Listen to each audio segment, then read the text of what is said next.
अस्सलाम वालेकुम, यासीन आपके साथ हाजिर है इस मॉर्निंग ब्रीफिंग में। आज इस हफ्ते का पहला वर्किंग डे हो गया और इस महीने यानी फरवरी का दूसरा हफ्ता शुरू हुआ है।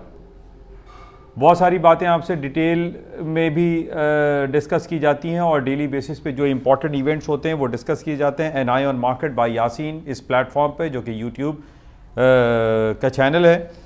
आपसे गुजारिश मेरी यही रहती है कि इस यूट्यूब चैनल को लाइक करें, शेयर करें और सब्सक्राइब करें विद बेल आइकन, ताकि डेली बेसिस पे जो भी इंपॉर्टेंट अपलोड्स होती हैं वो आपको मिल सकें और आप डेली बेसिस पे अपने जो पोर्टफोलियो को मैनेज करते हैं वो बेहतर तौर पर आप मैनेज कर सकें।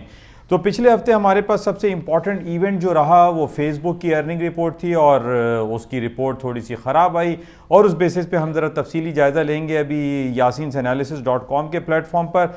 लेकिन जो पॉइंट्स हमें डिस्कस करने हैं इस प्लेटफॉर्म पर यासीन एनालिसिस में, उसमें फेसबुक और टिकटॉक और इसके अलावा जो यूक्रेन और रूस की जानिब से जो मसले मसाइल चल रहे हैं और उन बेसिस पे हम ये देख रहे हैं कि नेटो फोर्सेस और एक तरफ रूसी जो जारियत है वो आमने सामने दिखाई दे रही है। इसका हम तफसीली जायज़ा लेंगे।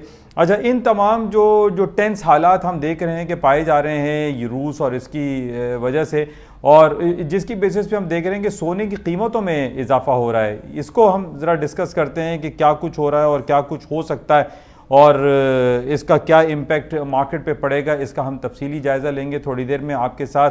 आप तमाम लोगों से मेरी गुजारिश है कि यूट्यूब चैनल के साथ साथ आप yasinanalysis.com के प्लेटफॉर्म को ज्वाइन करें।